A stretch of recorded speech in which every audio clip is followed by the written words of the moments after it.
Representative Smith is on WebEx with us, and Senator Gossage had let me know that she was not going to be able to make it today.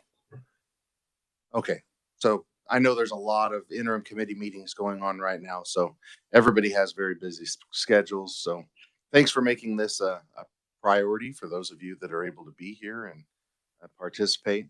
Really looking forward to our presentation today. Can I get a head count of those who won't be joining us this afternoon at the prison, just so we know who all to expect? So you had told me, Senator Corson. Okay, Boog won't be there either. Okay, so I just want to make sure that we know, we don't want to show up and then leave somebody behind in the parking lot that runs late. So, all right, with that in mind, we will go ahead and get our meeting started. We have a presentation on community corrections. So Randy Regier, Director of Reno County Community Corrections of the Kansas Community Corrections Association, is joining us. Thank you very much, Randy. Good morning, Chairman and committee members. PowerPoint. Okay, well, good morning. My name is Randy Regier. I'm the Director of Reno County Community Corrections and President of the Kansas Community Corrections Association. I want to thank you for allowing us this time just to talk to you about some of the successes and challenges that we're seeing in community corrections across Kansas. I know this chart is familiar to many of you, but I wanted to briefly review the complex field supervision system we have here in Kansas. There are 3 agencies performing supervision of people who have been convicted of a felony. First is court services. They supervise people convicted of a misdemeanor and people who are convicted of a felony and are assessed as moderate or low risk. Court services is under the Office of Judicial Administration, and they are state employees. Community corrections is the next level and is someone's last chance before they are sent to prison. The people we supervise have a higher risk to reoffend and score moderate to very high on our risk assessment tool. Community corrections is funded through grants from the Department of Corrections to counties. We are county employees rather than state employees. The counties we work for set our pay scale and determine our insurance costs. The local counties, in collaboration with our advisory boards, help direct the focus of our agencies and set the policies and goals we work towards. State parole is the third group of field supervision. Primarily, the people they supervise have served a period of time in prison and have been released back to the community. Parole staff are state employees like court services employees. Community corrections is only funded to supervise people with felony convictions. The Department of Corrections reported in 2022, 37% of the people we supervise were assigned for a drug offense, 24% for a person crime, less than 2% of which were sex offenses, and about 16% for property crimes. The remaining 23% were a mix of other convictions. While only 37% specifically had a drug conviction, a much higher percentage are addicted to substances. Substance abuse is one of the primary issues officers work to address with those on supervision. Another primary issue is mental illness. We're supervising more and more people who have been diagnosed as being severely and persistently mentally ill. Some people with mental illness use illegal substances to cope with their symptoms or prior traumatic life events. It's not unusual for them then to have contact with law enforcement and subsequently enter the criminal justice system. Judges often recognize these underlying issues, and rather than sentence a person to prison, they place them on supervision with the goal to get them the services they need. These clients can take up a lot of time and resources for our agencies. We're often taking people to their mental health appointments, paying for services or medications, and in some cases paying for food and housing as well. We recently had a client with medical and mental health issues so severe we were paying for his hotel room, picking up his groceries, taking his clothes to be laundered. We did this for several months until his officer was able to get him approved for disability and get him into a nursing home. This kind of work is happening more and more often as we're getting people with ever increasing needs.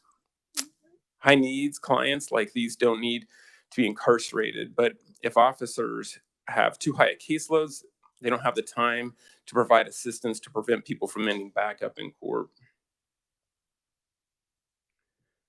Community corrections officers' work is primarily to focus on addressing criminal thinking and behavior with people they supervise. We can refer people to mental health and substance abuse professionals, but our job is to address criminality. Early in supervision, officers complete a risk needs assessment and then work with their client to develop a case plan for addressing areas in their life that are likely to lead to future criminal behavior. This is the deep, difficult work. Most of the people we supervise have 20 plus years of bad training. For many of them, criminality is a multi-generational issue. Most of their family and friends have been or currently are involved in the criminal justice system. We have the difficult task of teaching people a new way of thinking, not just how they act, but changing their thinking. We need to teach them to think differently about the situations they encounter, the people they associate with, how they see the conventional lifestyle, and how they think about themselves. Change is difficult for them, just like it is for you and me to start just like it would be for you to start engaging in behavior that you found repulsive or irrational. When you dig into the difficult job officers have, it starts to make sense why caseload sizes matter so much. Officers are continually pressed with data entry demands, clients who are high needs, and the pressure to change the thinking and behavior of people who are at a high risk to reoffend. Officers don't have the time to meet all these requirements. There are about 155 community corrections officers across the state. Based on the recommended caseload sizes, we need an additional 51 officers. For many agencies, they've had to reduce the number of staff they have as the cost have increased, but grant funding has remained flat.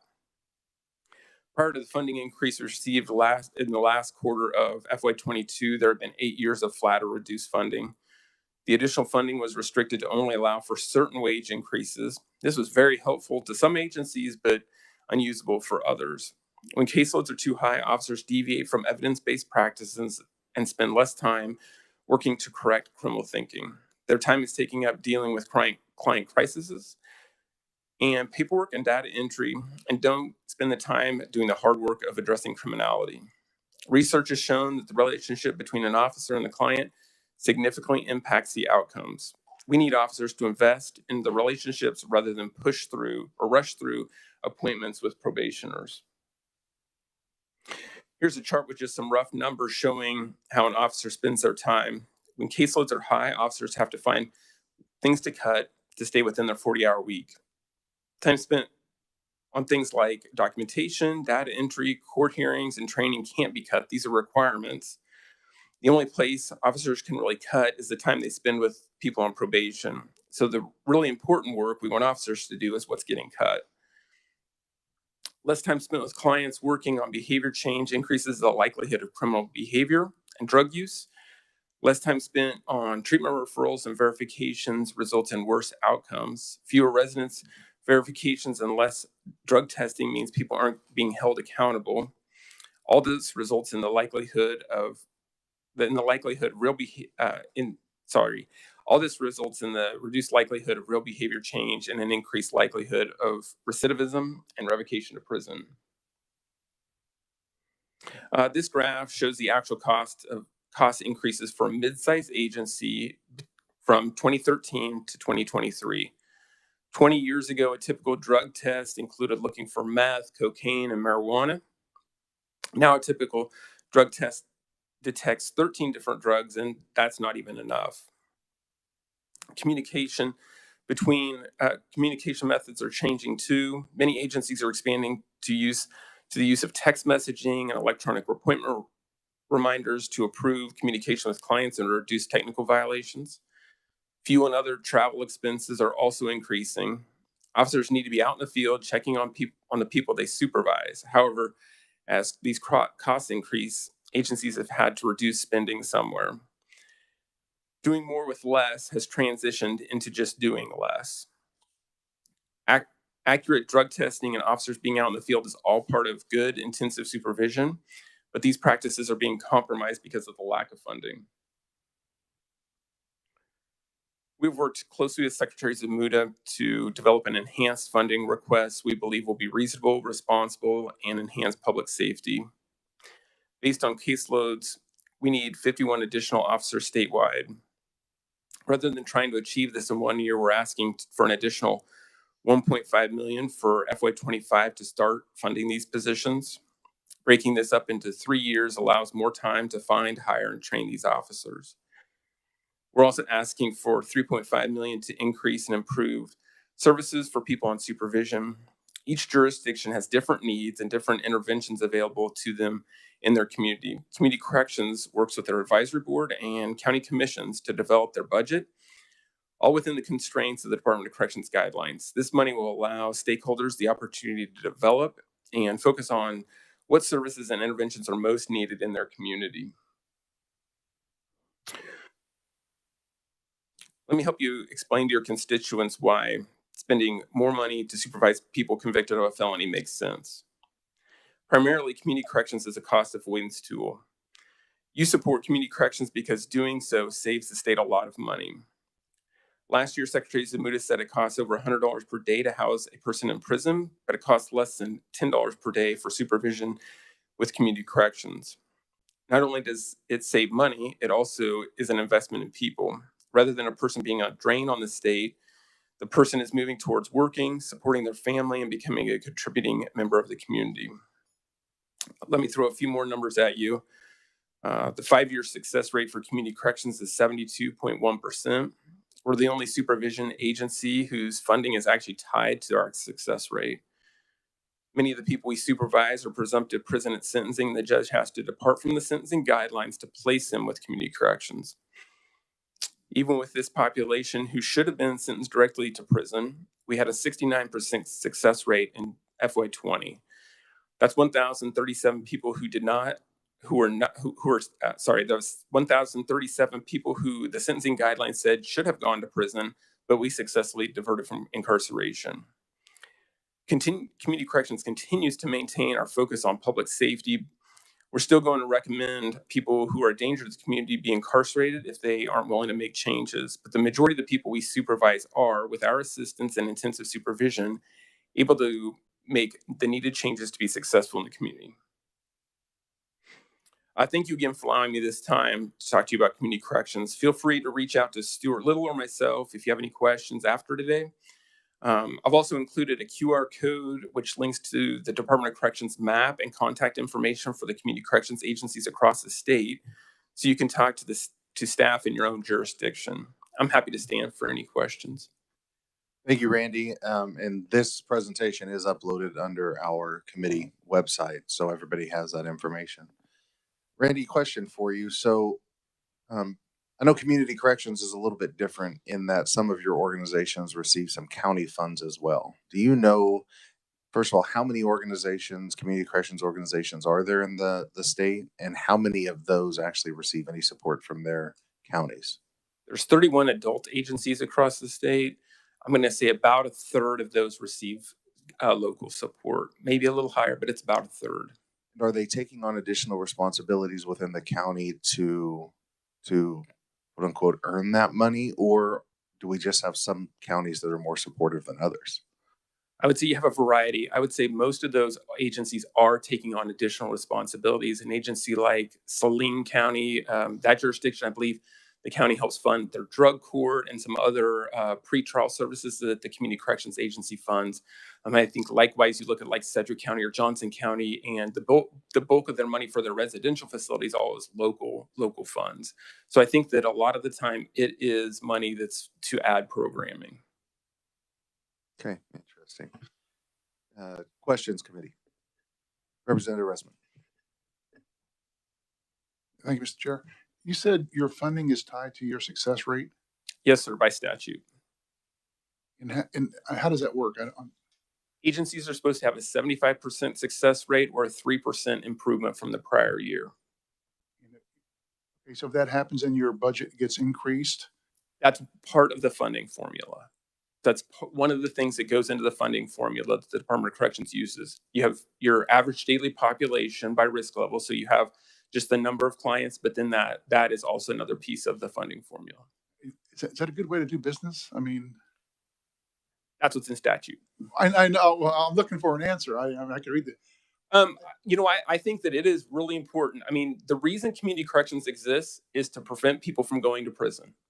That's why we're here. We're trying to save the money, save the state money. We're a cost avoidance tool. So I think it's very important that community corrections agencies, and quite honestly, all supervision entities, are held accountable to be fulfilling that goal of keeping people out of prison and helping them make changes in their life. So I think it is very positive that's a piece of the funding formula. Just find it odd because there's some things you just can't control. Yes, there's lots of players to this. You have judges, you have district attorneys.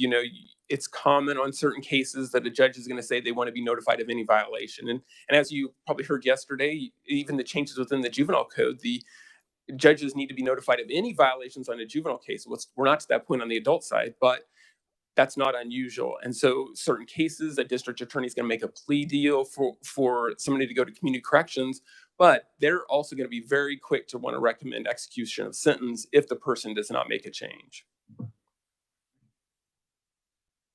Senator Fausto. Thank you, Mr. Chairman. So Randy, the other Randy,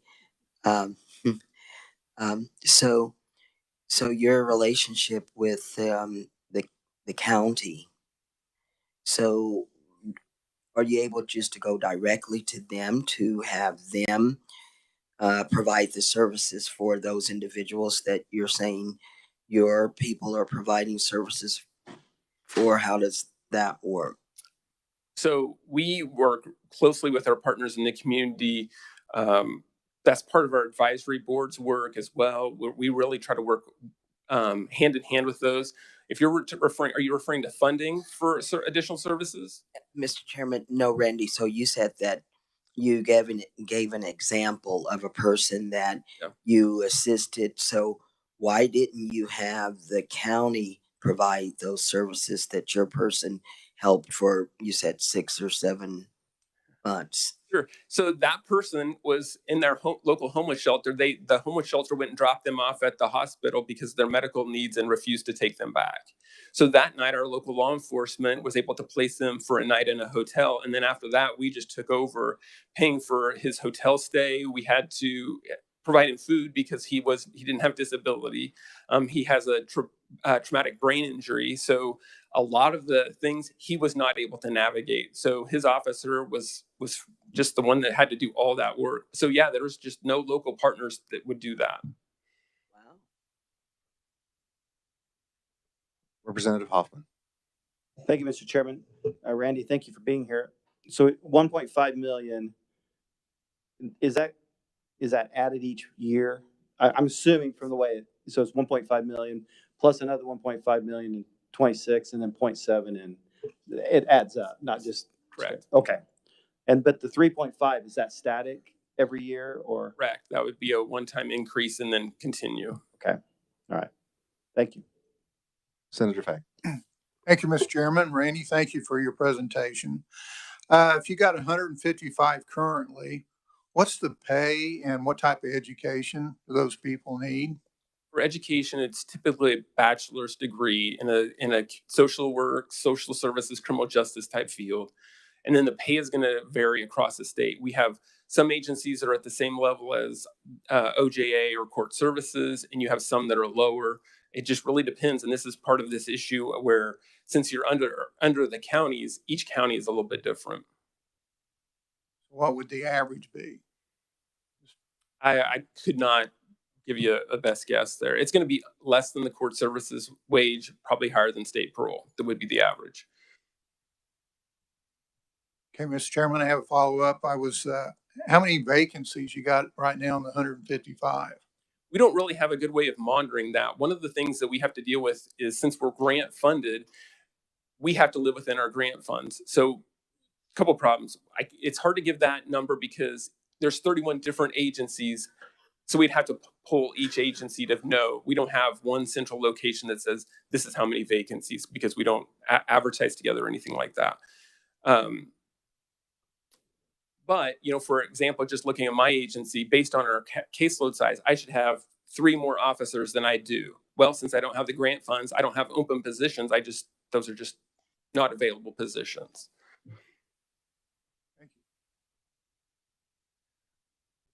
you. Go ahead, Representative Hoffman.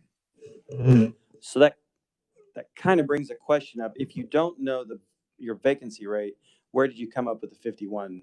Based on ADP by risk level. So what we did was Okay. we looked at the average daily population across the state per agency, and then we used the Department of Corrections ratio that they use for what they would as a recommended caseload size, and then that's how we came up with that.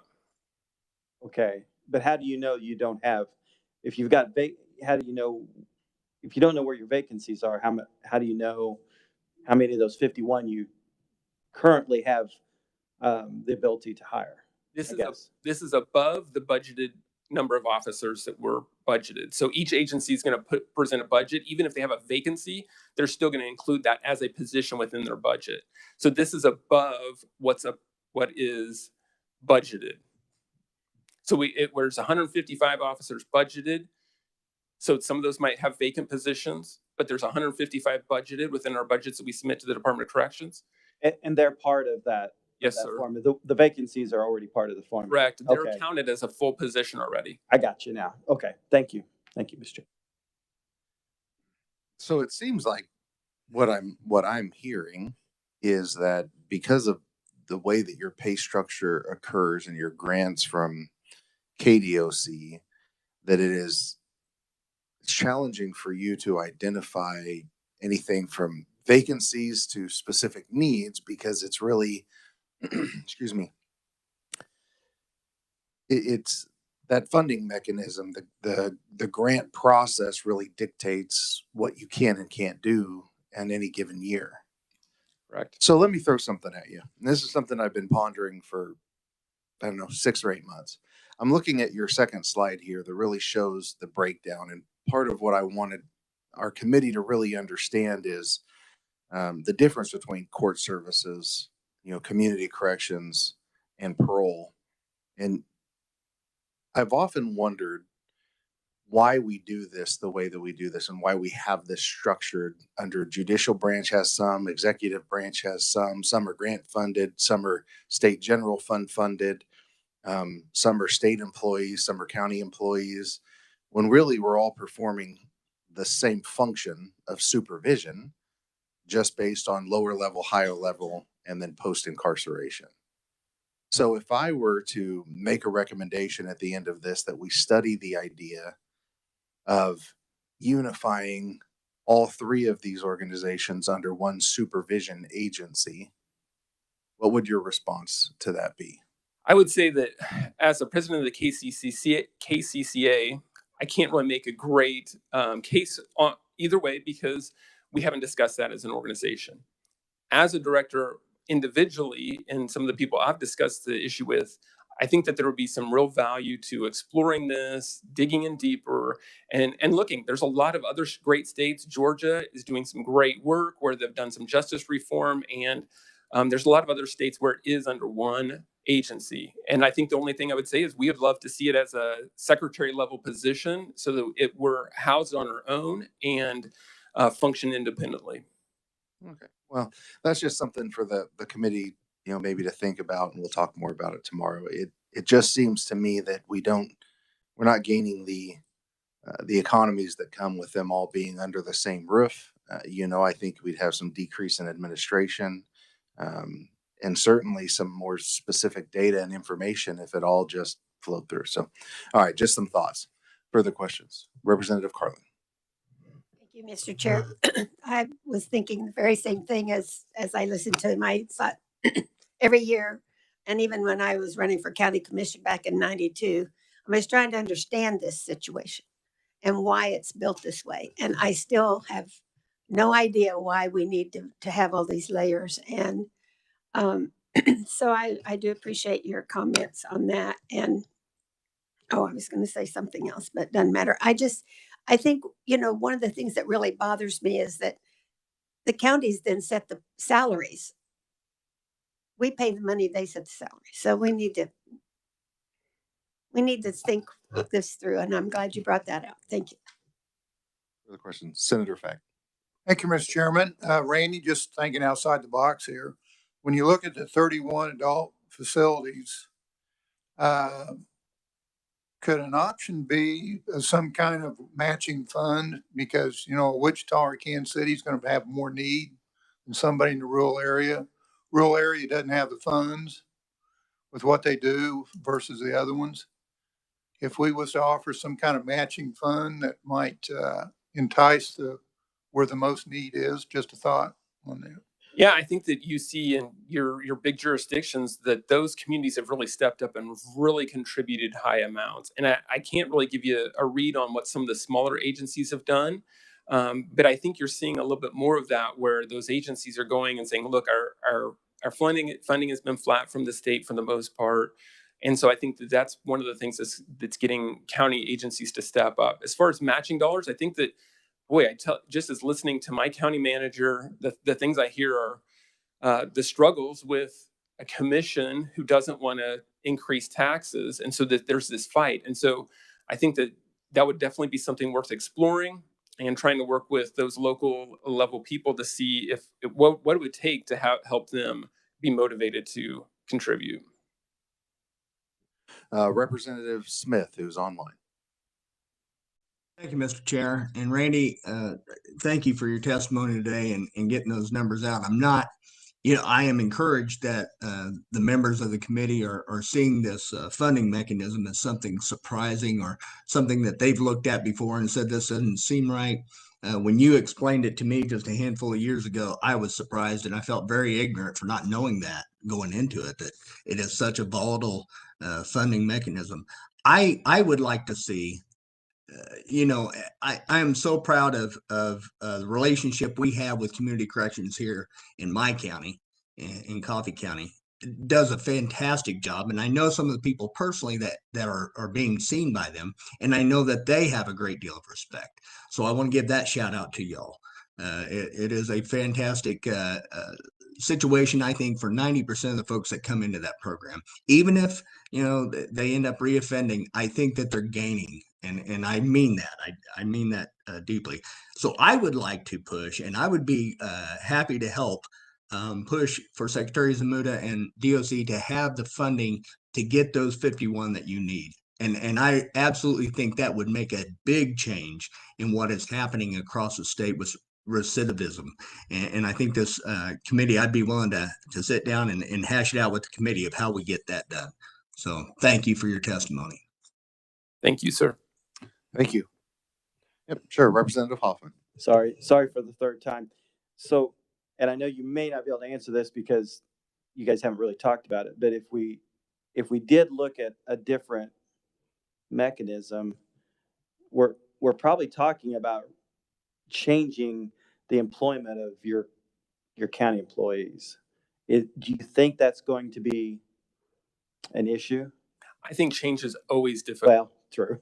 So I don't think that there's any way around that. I think that I think there's a lot of partners to involve, and I think that there's just opportunities. I think that in many jurisdictions, you're looking at multiple buildings that are being rented. You have a lot of layers of supervisory staff, and I think there is opportunity for gain, as Chairman said. So I think that it's worth exploring, and I do think it's going to be a challenge. And I think there's ways to work through that that would be helpful for all those people involved. Because I think there's a lot of people that are potentially going to age out, and so I think there are opportunities for advancement in that area. Do you think it's beneficial to keep them as county employees instead of going the state route? I think there's probably benefit of having everyone on the same scale all across the state and working together. Okay. As opposed to county employees. Okay. So in other words, having them as state instead of county, just because there are some benefits to that. Okay. All right. Thank you. Thank you. And no need to ever apologize for multiple questions. That's why we're doing the interim, is to ask a lot of questions. And I appreciate that. I remember just, 2 or 3 years ago, we funded court services and added positions. And all of a sudden we had this huge inequity within the pay scale that we had court service officer or community correction leaving to be court service. And I think in some ways it comes back to this idea that we just don't have all the information under one umbrella to know, because they're under different branches. But anyway, that's something that we can talk about a little bit later. Any further questions? Excellent. Thank you very much, Randy. Appreciate that. Committee members. Yep. All right, now we will have a presentation on court services from Amy Raymond, Director of Family and Child Programs, Office of Judicial Administration. Come on up. Welcome to the committee, Amy. Good morning. If I could just take a moment to hook up my computer. Go right ahead.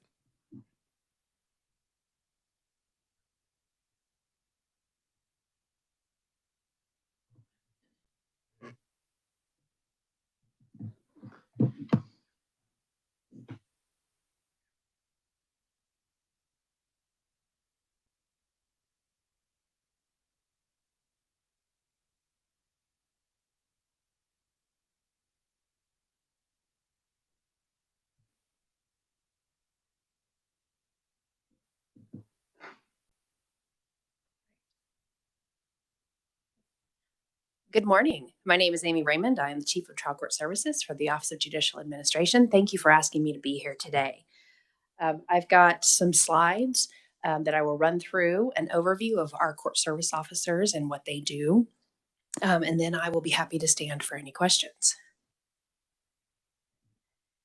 So we have 403 court service officers across our 31 judicial districts. All court service officers are judicial branch employees. Across these 31 judicial districts, we have officers that work in all 105 counties.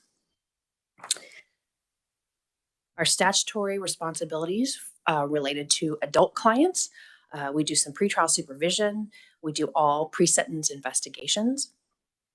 We do risk needs assessments for adult offenders. Our duties also include house arrest, supervision of the client once they're on probation. We have CSOs that do dispute resolution services across the state, mediation, conciliation, parenting coordination, and case management for domestic cases.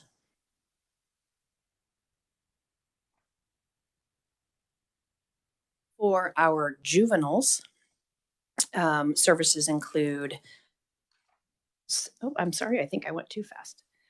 Include pretrial supervision, a predisposition investigation, a PDI, so it's similar to a PSI. Additionally, we have risk needs assessments for juveniles as well. We have house arrest. We do supervise some immediate intervention programs across the state, supervision of probation clients. And then the statute allows us to be involved in child in need of care cases when at the informal supervision stage. However, we do have some court service officers that are involved in child in need of care cases once the child goes into DCF custody. Primarily, the largest caseloads are in Wyandotte County and in Sedgwick County. And those CSOs really, once the child's in DCF custody, really assist the judge in kind of a case management role, making sure reports are sent in on time, making recommendations to the court, those kinds of things, working with the families, those kinds of things.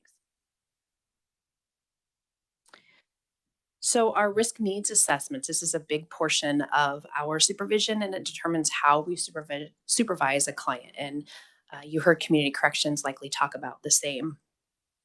For adults, our tools are determined by the Kansas Sentencing Commission. They are completed as part of the PSI process for all border box cases and presumptive probation cases. For our juveniles, we complete them upon adjudication. And then the risk level that comes from that risk needs assessment determines the supervision entity that works with that client. Supreme Court Rule 1802 outlines when all of our assessments are done. So a few years ago, the Kansas Sentencing Commission changed its risk needs assessment. Before, we were doing the level of service case management revised inventory, LSIR, if I can remember the acronyms correctly. But for offenses starting on or after July 1 of 2022, our assessments are based on gender.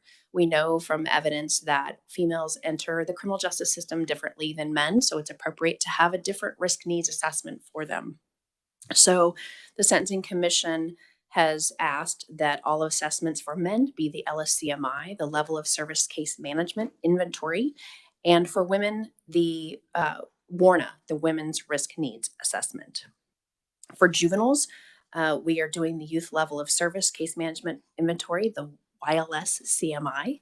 And that was a tool that under Senate Bill 367, we were charged with working with the Department of Corrections to settle on a risk needs assessment for our juveniles, and that's the tool that we agreed to use.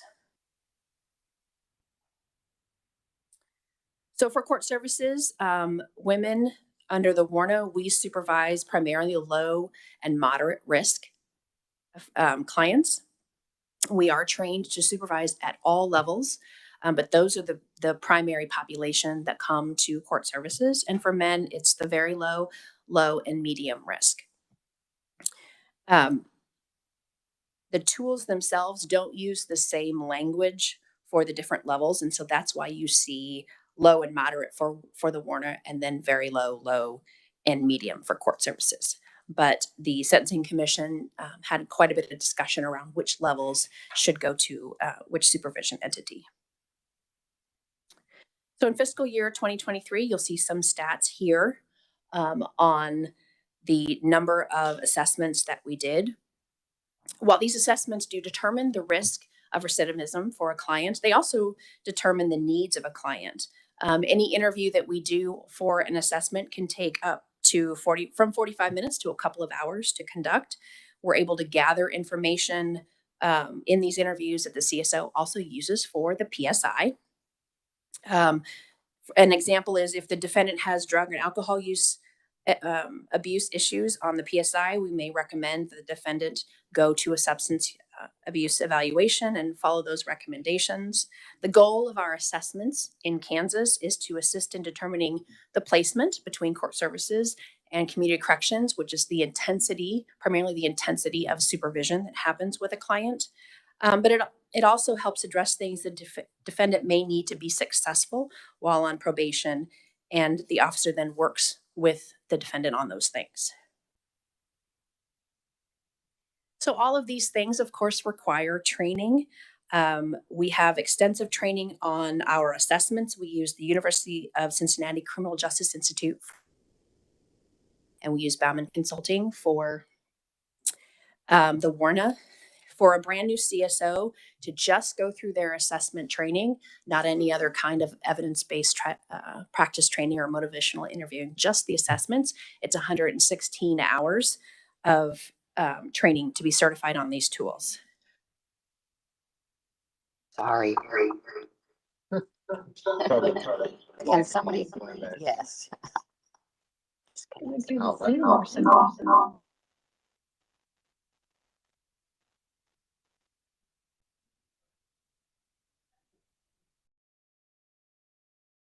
Sorry about that, Amy. Continue. No worries, no worries. Okay, so in addition to the assessment training, our officers go through effective practices in community supervision, so EPICS training. That's 28.5 hours to become certified in that. Motivational interviewing is 20 hours and case planning is 20 hours. Senate Bill 367 required evidence-based practice training for officers working with juveniles, and that's EPICS, but we have made a big push to have all of our officers, even those who work with adult clients, go through EPICS to make sure that everyone is evidence-based practice trained. So once they get certified in all their assessment training, they have boosters annually. We use an online certification system for the LSCMI that tests the officers and make sure that they are scoring the tool correctly. And for the WARNA, we do a live session, which is about 4 hours each. In fiscal year 2023, our CSOs supervised a little over 14,000 individuals. We supervised both felony and misdemeanors, as I've mentioned before. And we supervise those primarily low to medium risk felonies, but we supervise all risk levels for misdemeanors. And it's important to know that just because you are charged and convicted of a misdemeanor doesn't mean you are low risk. Many of our misdemeanor clients have an extensive criminal history and may score high risk on our risk needs assessment. So another initiative that the judicial branch has been undergoing for several years, and you all may have seen this and heard about it, obviously, is our centralized case management system, Odyssey. We are live in 104 courts. The only one left is Johnson County. It is expected to go live towards the end of 2024. And with that comes a new supervision module for our CSOs. As of Monday, just yesterday, we are live in 30 of our 31 judicial districts, and Johnson County is the last one to go, and it will go right around the same time as Odyssey. Spence Cohen, my colleague, who is our CSO specialist, would normally be here to talk to you today, as he's the expert in CSOs, but he is supporting our go live in Sedgwick County because that's just where we went live with supervision. We have data entry standards for each case type. We are developing statewide reports. There will be no more manual counting, as has been in the past. That was the only way that we had to gather caseload statistics. We've got data definitions, so the data will be defined the same across the state. It's pretty exciting. If you would have told me a few years ago that I was going to get excited about data, I would have told you I was crazy, but I'm really excited about this data because committees like this and others have asked us for robust CSO data, and we've not been able to gather it in the past. And so this is a brand new day for us, and we're really excited. So here's just a list of some of the data points that we're gathering in our supervision module: demographic information, supervision status, drug testing, revocation reasons. We have pretty detailed case status information. So in real time, we can tell you how many cases are at which status in the life of a case. So on the horizon for court services, we are working with the Kansas Sentencing Commission to do our PSIs electronically in their portal. They are working on an electronic journal entry module so attorneys can prepare journal entries electronically. They can collect the data more efficiently, and part of that is for starting our PSIs in that. So then once you get to the journal entry stage, all of that information from the PSI is pulled to the journal entry to create that efficiency for the courts and for the attorneys.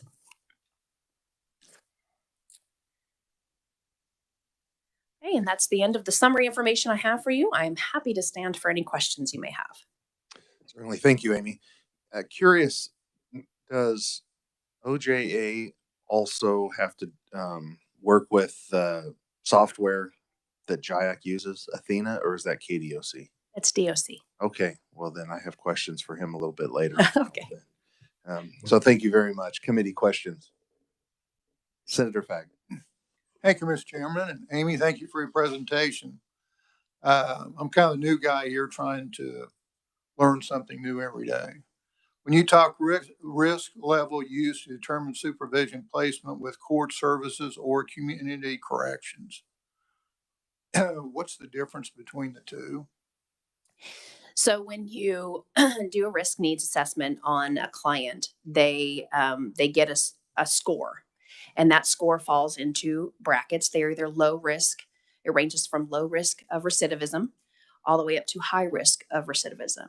Court services supervises low to medium risk, low to moderate risk, and community corrections generally supervises high and very high risk.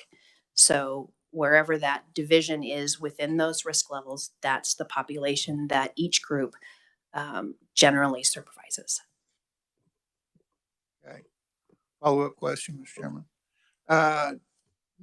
Out of the 403, what kind of vacancies you have in that? Are you full? And I was just wondering kind of your pay and what you require a bachelor's. You told about the extra education. Mm-hmm. We do require a bachelor's degree, okay. Generally in criminal justice, sociology, social work. For our CSOs that work with families, like in domestic or child native care cases, we look for people who have social work backgrounds. I don't have the vacancy numbers right here. We can certainly get that for you. I do know we have some, but I don't have the vacancy rates with me today, but I can certainly get that for you. Thank you. Additional questions? Yep. Representative Hoy. Thank you, Mr. Chair.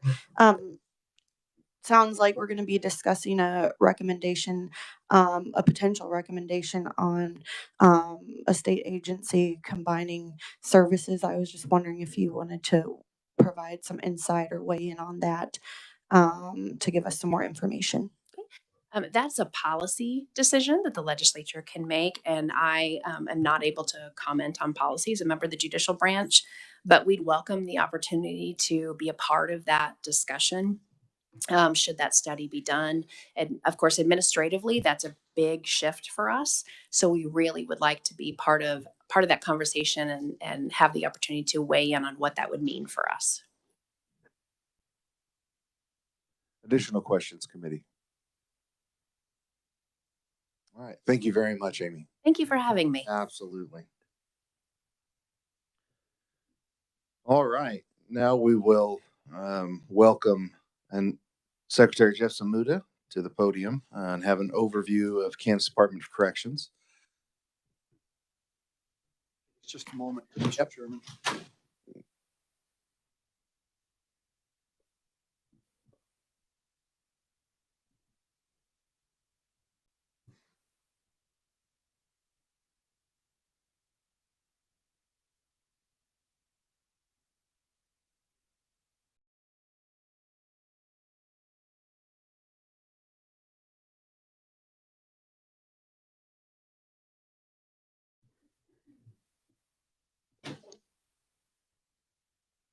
Looks like you're ready to go.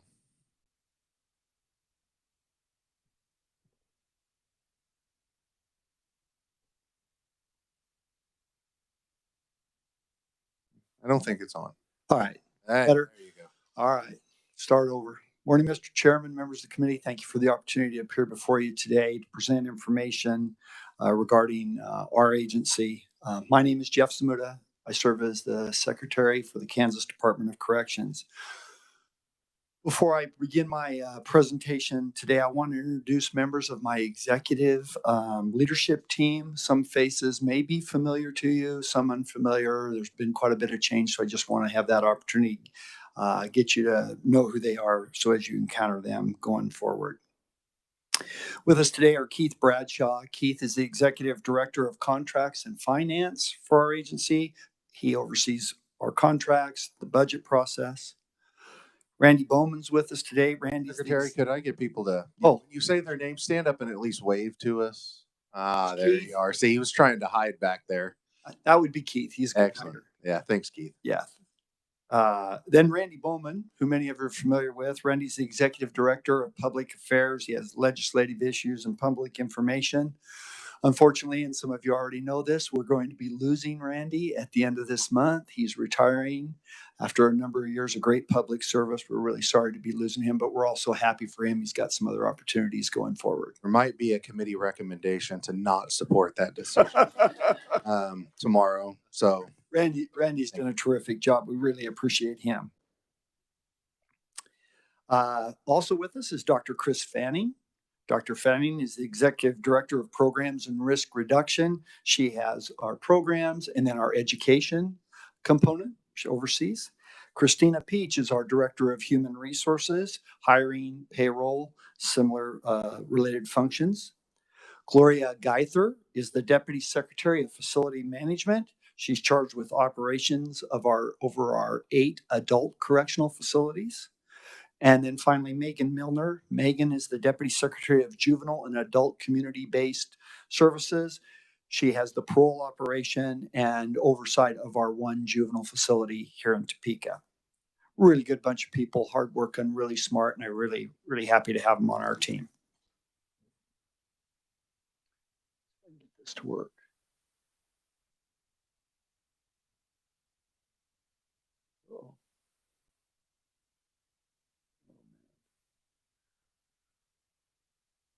So agenda items today, going to talk a little about workforce retention, our adult facility population, updates on some of the initiatives we have going on, juvenile justice updates. I know you had quite a bit of juvenile justice yesterday, just a little bit more information today. Talk a little bit about reentry and then parole and community corrections supervision, of which you heard just a little bit from Director Reguer. Okay, let's talk about workforce retention. First of all, let me thank you for you and the rest of the legislators and the governor for your support of our workforce and investment in them and the safety of our facilities and our residents. made a big difference, and we'll talk a little bit more about what that investment looks like and how that's paying off. It really is making a difference. Our staffing challenges persist, and we're not unlike most entities in Kansas.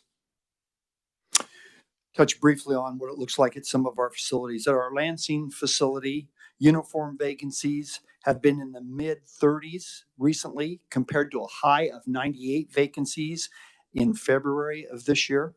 So that's a pretty significant improvement. At our El Dorado facility, uniform vacancies have been in the mid 50s recently, compared to a high of 114 seen on multiple weeks in June and July of 2022, so a little over a year ago.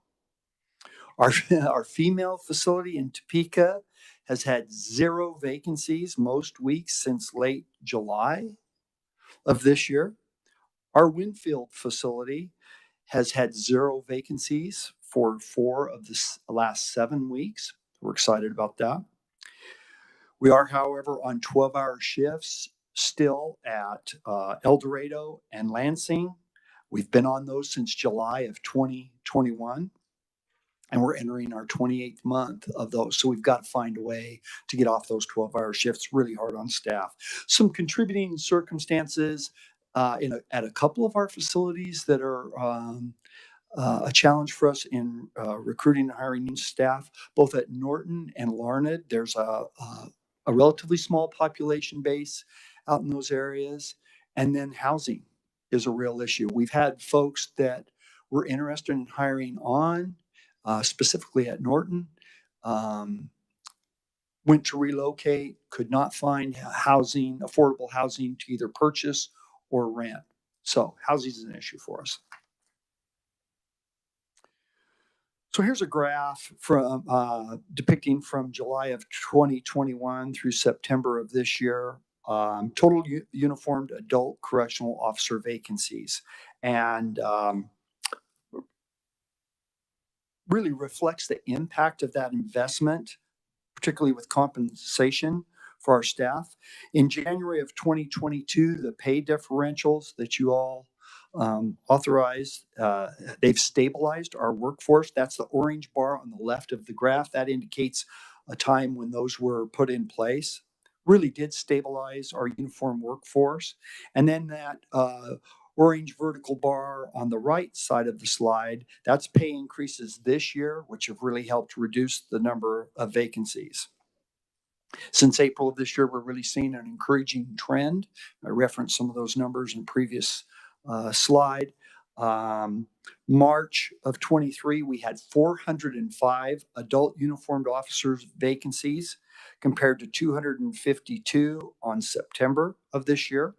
That's a 38% decline in just over 5 months. That's pretty encouraging. Our first priority, if the trend continues and we're able to fill these positions, would be to transition back to 8-hour shifts at both Lansing and El Dorado, as I referenced. And then at our Lansing facility, while those numbers have improved substantially there, they're not to the point yet where we can open up that renovated housing unit, our X unit for substance abuse and work release. And I'm going to talk a little bit more about that facility later, but we'd like to get to a point where we can get that open and get it operating. This graph reflects uniform vacancies at our juvenile facility here in Topeka. It's the Kansas Juvenile Correctional Complex. Again, here we see a trend line for vacancies increasing over the period on the whole, but beginning this summer, there's a notable decrease in the vacancies. So while the trend line shows that they're increasing, we've seen some modest improvement here of late, and hopefully that's a trend that'll follow the rest of our facilities.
little bit about the adult facility population, or maybe more than just a little bit.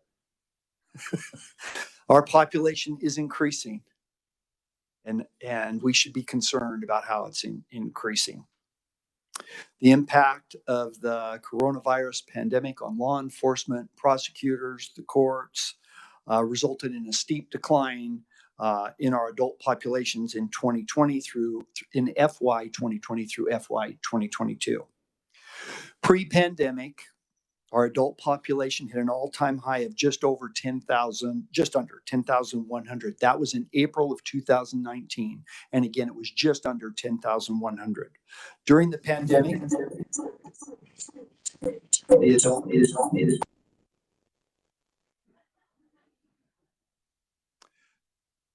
that a signal that my presentation's over, Mr.? Sorry about that. No, it seems like we're having just a few technical difficulties that blink in and out. So carry on. Sorry about that. Yeah, yes, sir. During the pandemic, our adult population decreased by over 1,800 to about 8,250. That was in February of 2022. When you compare June 30th of 2022 to June 30th of 2023, we experienced an almost 16% increase in our adult population. That's in a year's period of time. Really grew pretty rapidly this past year. The adult population today, October 3rd, it's just over 9,000. That's about plus 475 since January 1st of this year. It's an average of about 53 a month. I love and respect the history. I love the architecture. That old architecture is just really fascinating.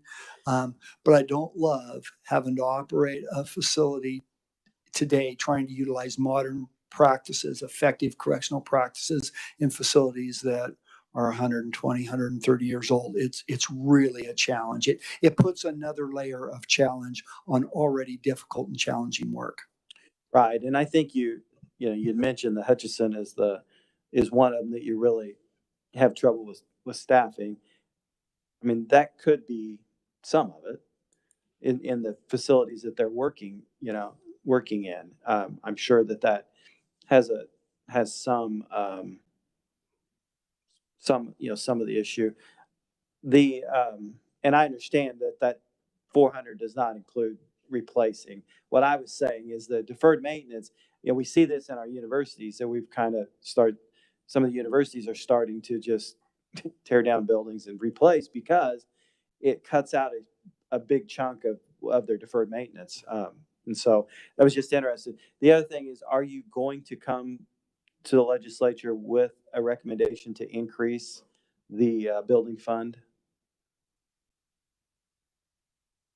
Or is it too early to let that out? I think it's too early, Representative. Okay.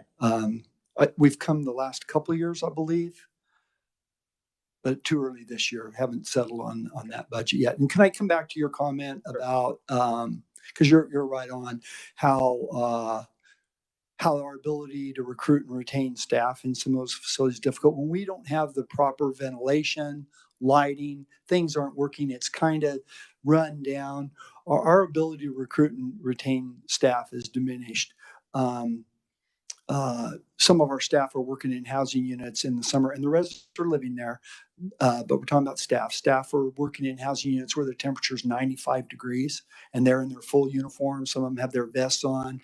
And I mean, I've had them tell me they'll lose 7, 8, 9 pounds a day just sweating in those units. And there's not a practical way to provide air conditioning to those old units. It's just cost prohibitive. So environment matters. It helps us with our staffing. It helps us manage our population. It helps provide a more positive environment that impacts that change that we need. And there's a lot of good that can come from it. So thank you for your comments. I agree. Maybe I need to go work there for a week. Yeah. Lose 7, 8 pounds a day.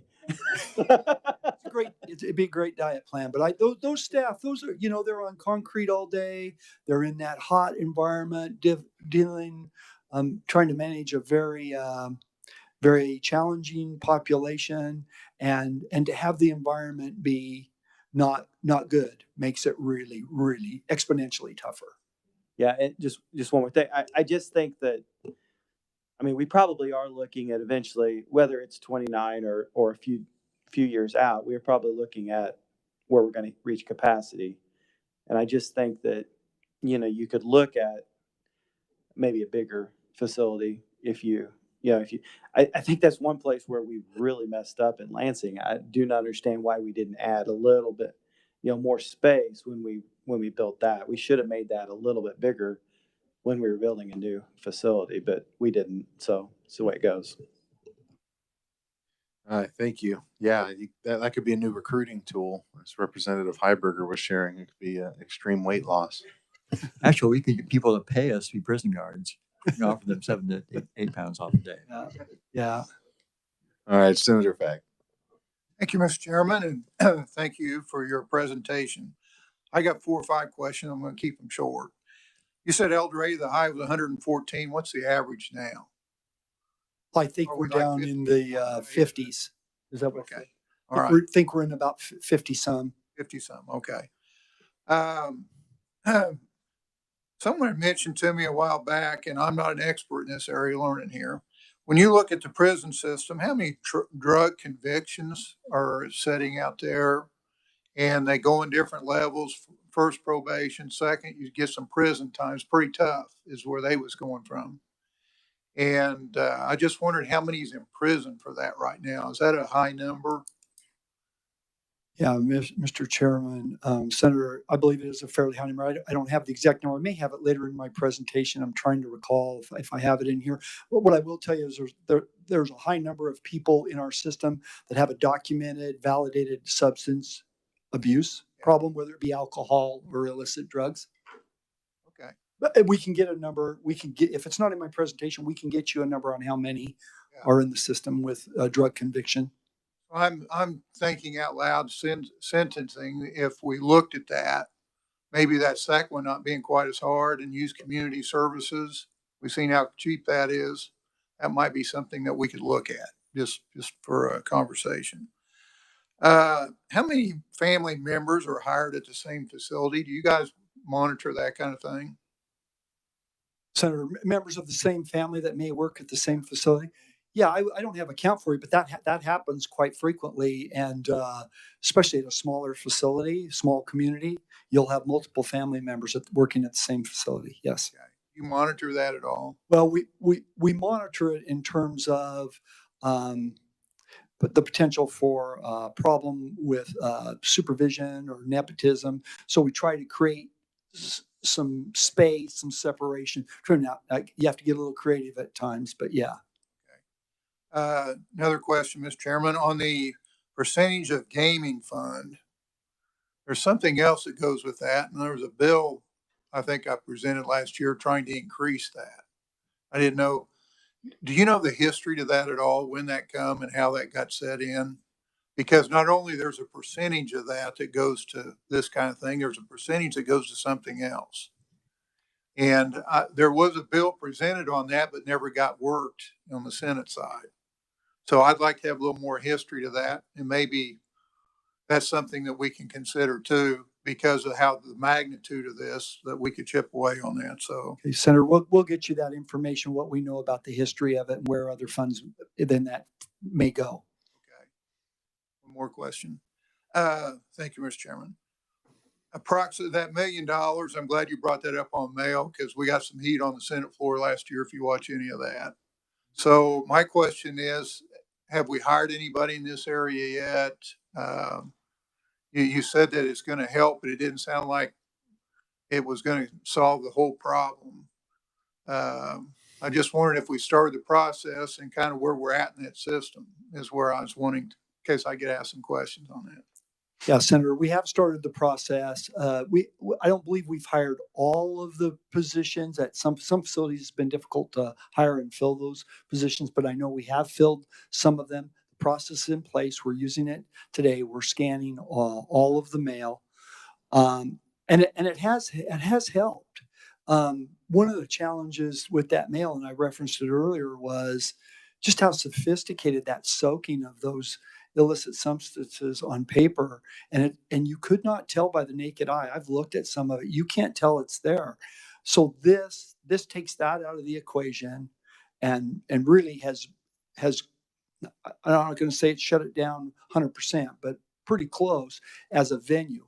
Here's what I know about those members of our population that are about trying to do those type things. They'll find another way, and they do. Whether that is the food delivery truck that comes in to the kitchen and it's stashed in amongst the produce.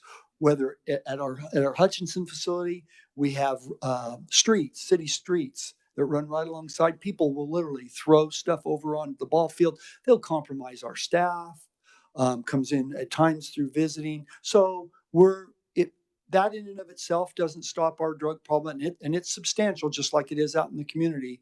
But it has helped take that as a venue, as an access point off the table.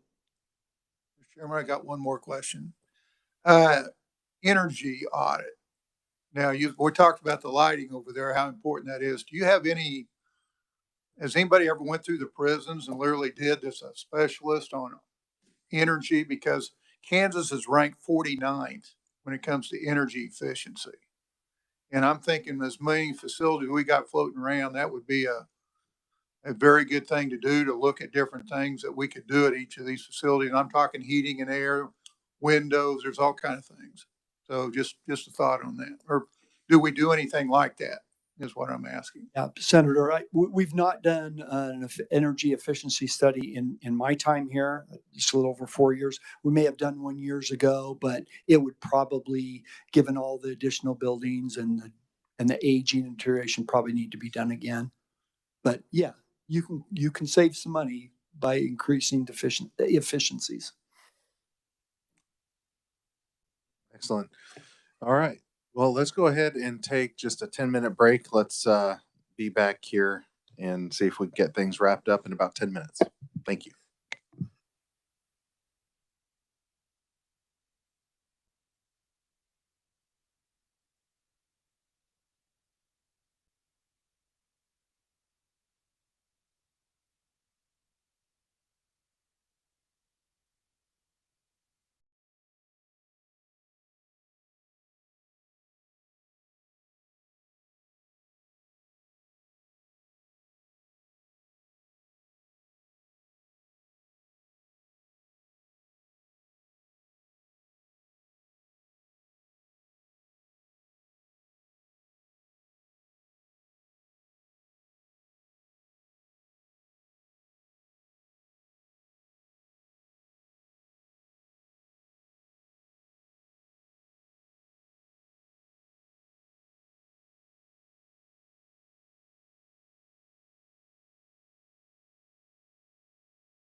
folks. They'll make their way through. But I certainly do want to get started so that we can be on time. So when we get that brought back up and get everything started, Secretary, feel free to continue.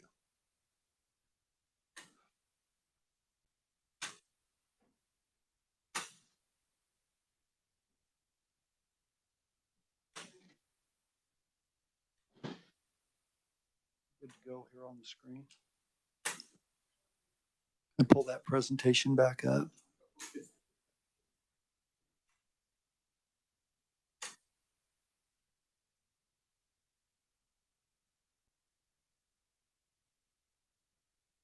Are we having some technical difficulties getting that back up there? Oh, no, you're all right.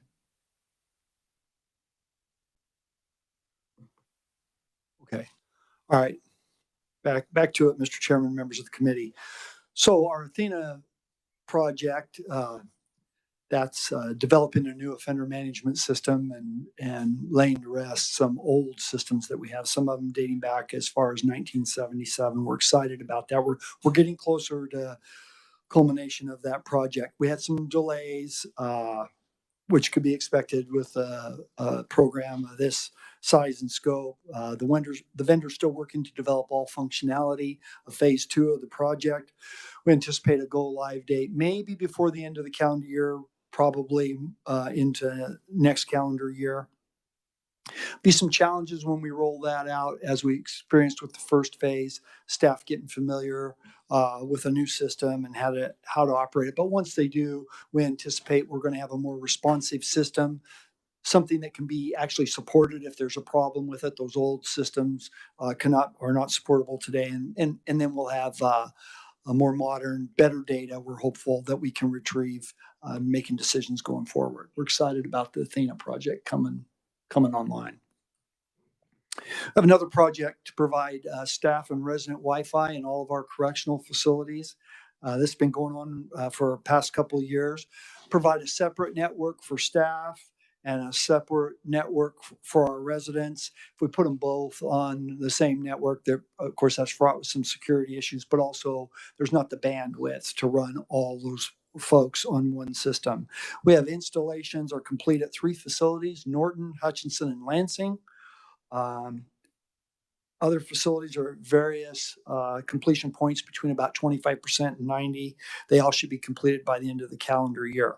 And that feeds right into a 1-on-1 ratio of tablets for our population. That Wi-Fi is going to help with those tablets. So those tablets are another means to maintain connections with family for our residents. We're increasing the ratio. In years past, and until recently, we had a 4-to-1 ratio, one tablet to every 4 residents, and that was okay, but it was fraught with a lot of having to track down the tablets and staff having to spend a lot of time checking them in and checking out. So we're doing away with that. That 1-to-1 ratio of tablets is at no cost to the state. The vendor who provides them assumes that cost, so that's a good thing. We have applications on the tablets. They can look at their banking. They're going to be able to do their messaging with their families. They're going to be able to access a little bit of entertainment venues. And then they're also going to be able to electronically communicate with our staff. If they have a concern, they want to submit it, there's a form for that. That'll be submitted electronically instead of on paper. If one of our population has a grievance that they'd like to file, again, it'll be submitted electronically, better tracking, more efficient, more effective. So we're really excited about the 1-to-1 ratio of tablets and the Wi-Fi in support of it. Maintaining connections with family is an important component of facility safety and reentry of our population back into the community. A family provides a sense of hope while they're serving that sentence portion, that incarcerated portion of their sentence. And then they provide that support when somebody gets out, whether it's a logistical support, whether housing, transportation, that emotional support, really keeping them connected to their families. And you can see here where we've reduced some call rates to help keep them better connected. So the next few slides focus on a few activities and opportunities to engage our population in pro-social activities. can have a positive influence on their beliefs and their behaviors. Slide depicts the Gift of Chess. It's a nonprofit organization. They do stuff internationally. They reached out to us and asked if they could partner with us and help introduce chess to a number of residents in our population. So they've come in, they've done some education about chess, provided chess sets to anyone in the population that wants one. We've hosted some tournaments, both a facility tournaments, and then we hosted a statewide tournament online between our residents, and really believe that playing chess, it's a good passing of their time. It's a good activity, helps train the mind, helps you be a little more forward thinking, be less impulsive. So we're excited about our partnership with Gift of Chess, and that's going to continue going forward.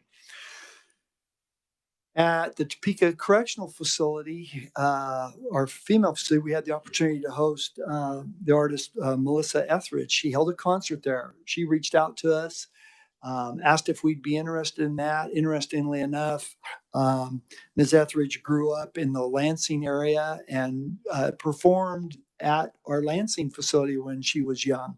So I think she kind of has a heart for helping our population. So she came in, did a concert that was filmed. There's going to be a documentary series on that, and really just another event that's uplifting and inspiring to our population and get them to think of another way, and that people care about them, that they're not discarded by society.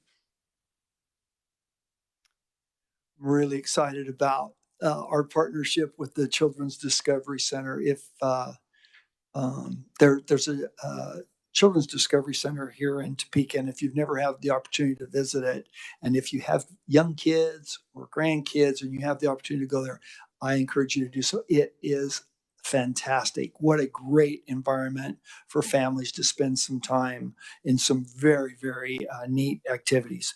So we have a partnership with the Children's Discovery Center. Beginning in 2018, we began that. Again, it's to create an opportunity for residents today at the Topeka Correctional Facility for mothers to bond with their children. It's grown into 6 on-site events hosted each year by the Discovery Center. We know that incarceration can take a profound toll on families. It's not just the incarcerated person, and that toll is probably no greater than on the children of the incarcerated.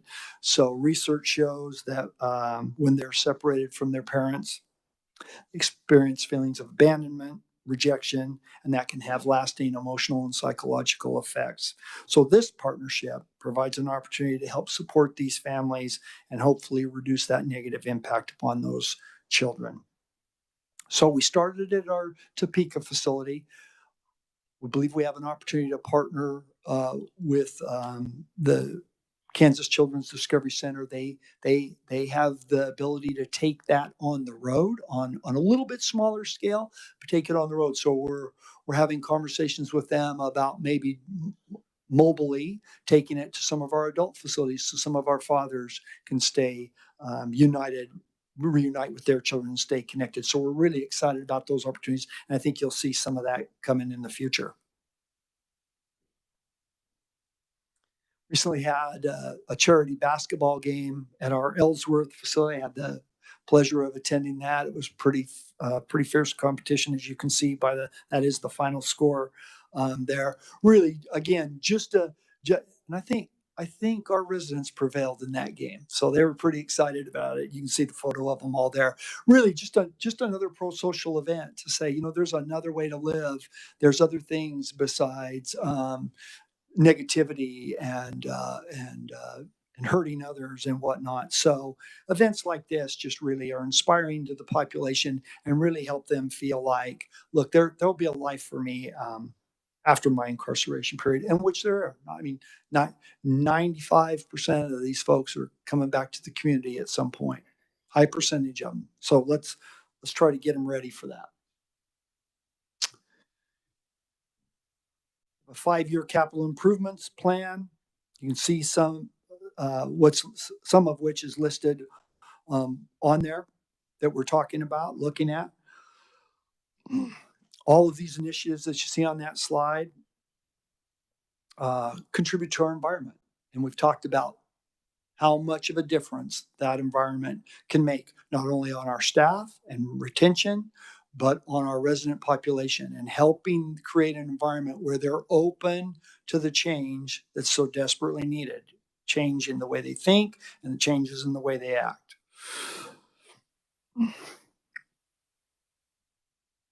Again, I've talked about the other part of environment is the condition of our buildings, and that we need to do some upgrades. These are some of the priorities that we've identified in the next 5 years that you see on the slide. I know you spent quite a bit of time yesterday on juvenile, I believe, but I'll talk just a little bit, provide you some information about. So in 2023, House Bill 2021 contains several provisions that require the implementation of new processes or changes to processes. And those that are required of KDOC include evidence-based risk needs assessment for child in need of care. That's youth exhibiting behavior that could lead to charges, criminal charges. We'll be giving feedback to DCF on what type of assessments and working together on a referral process for those kids. Services in juvenile detention centers identified the global assessment of individual needs screener as the tool for assessing risk and needs within 72 hours of admission to the juvenile detention center. Have a case plan created with 48 hours of that assessment. Immediate notification of violations to the court.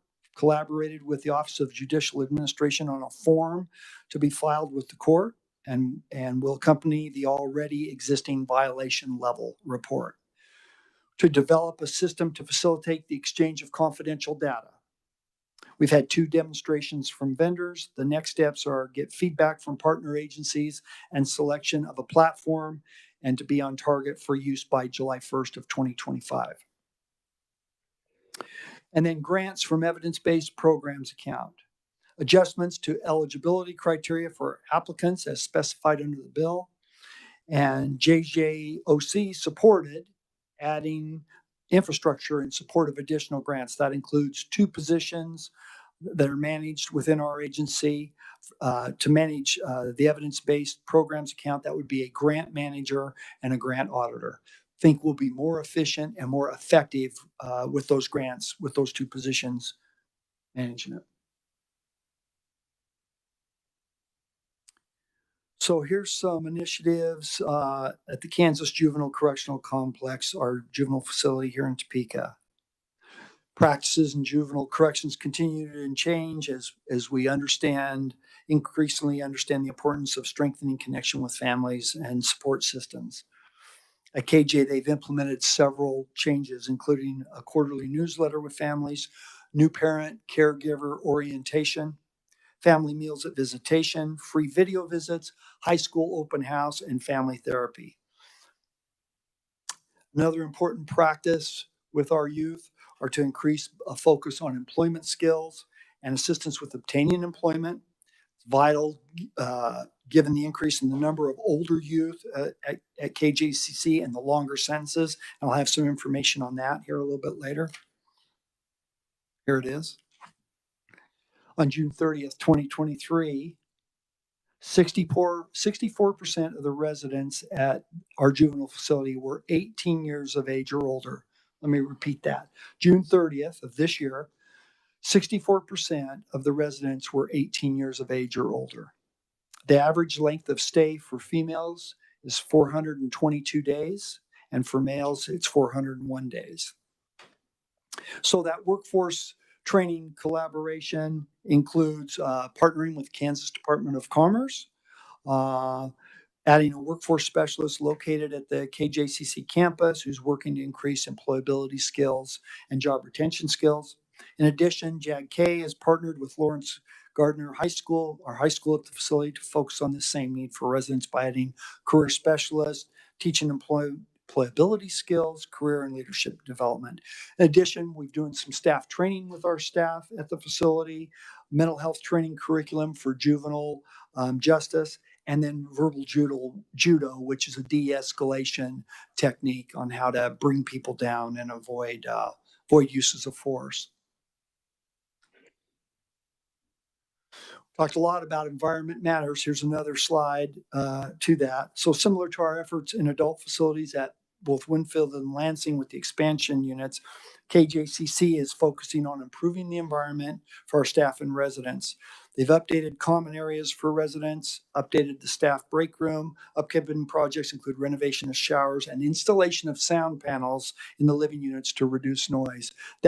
Those designs of correctional facilities, whether they be juvenile and adult, too often have given little thought to lighting and noise. And the noise in some of our facilities, if you've been out and walked in them, it can be overwhelming. Anyway, there's some photos from KJCC that depict some of the changes. Really love what that environment looks like. Really good for those kids.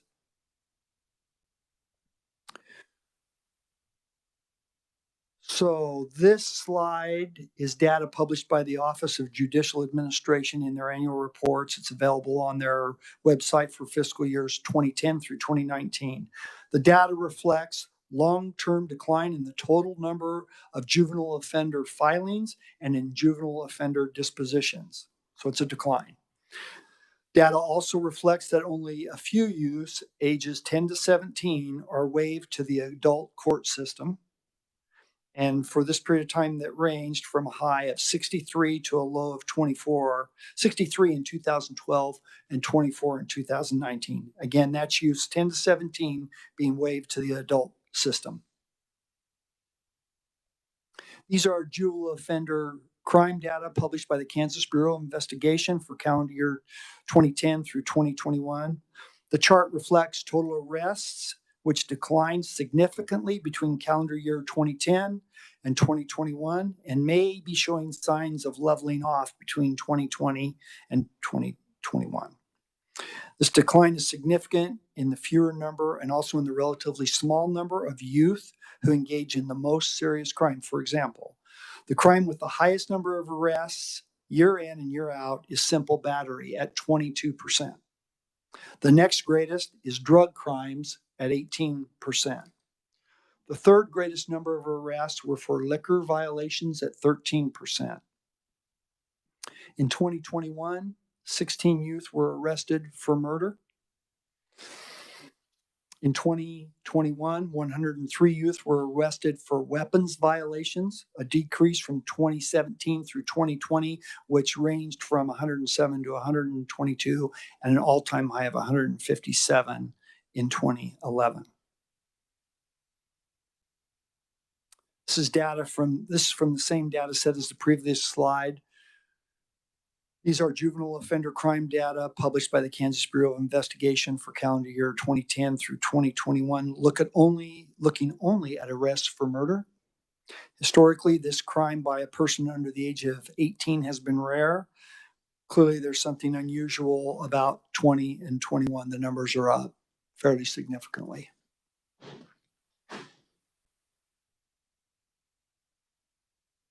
Juveniles waived to adult court. This data from the Office of Judicial Administration. Waivers of youth under the age of 18 from juvenile court to adult court is also an uncommon occurrence. These data sets are from our data, Kansas Department of Corrections, and also tell an important story about justice-involved youth or young adults in Kansas. From left to right, the orange bars reflect a steady decline in the portion of young adults aged 20 to 24 of our total population of adults sentenced to an adult correctional facility. So the orange bars from left to right reflect a steady decline in the number of young adults ages 20 to 24 that are being sentenced to an adult correctional facility. The blue bars are the same data set for the youths ages 15 to 19, which also have declined as a portion of the total adult correctional facility population. Some have suggested that youth crime is not being effectively addressed, and those youth are being pushed into the adult system, and the data just does not reflect that. little bit about adult reentry. That 95% number. They're returning to the community.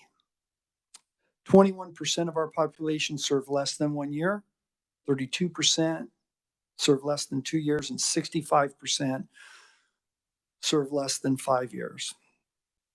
We really need to provide those opportunities when they release to have them prepared for that release and then provide those services and that support so they're successful when they're back out in public. It just really goes to public safety.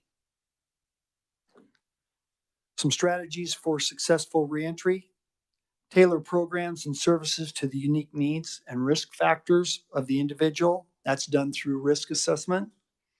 Support services should be holistic in nature. Addressing one need without addressing all of the needs really isn't getting it there.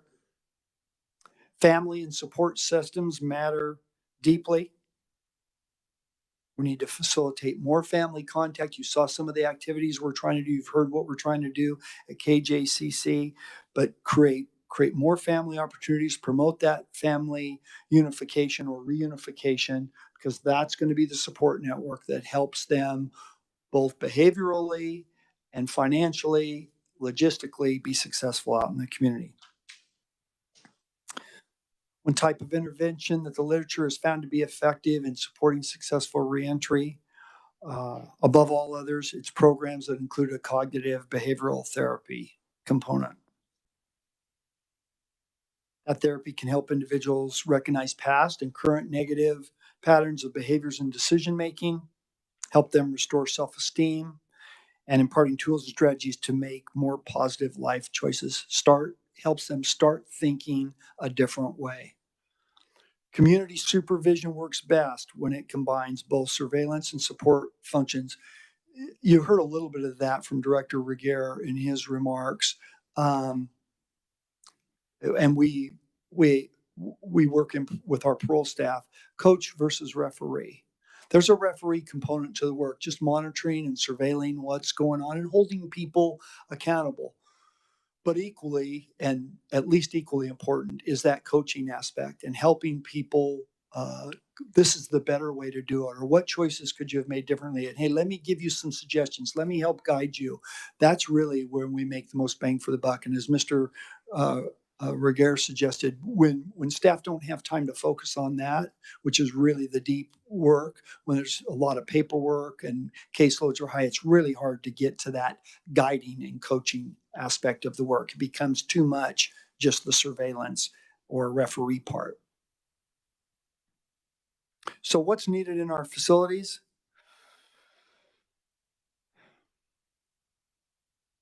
So we've worked for 2 decades to thoughtfully embed what works in our day-to-day practices. We're not all the way there, but we have a lot of what's best practice, what's proven to work in corrections. Building that to scale requires that we invest what has demonstrated work and build capacity so we can offer those opportunities to nearly all residents. Again, I've stated this earlier, but it bears repeating. The research helps us understand that those who achieve a sustainable living wage when they're released back in the community are 1/3 less likely to come back to prison.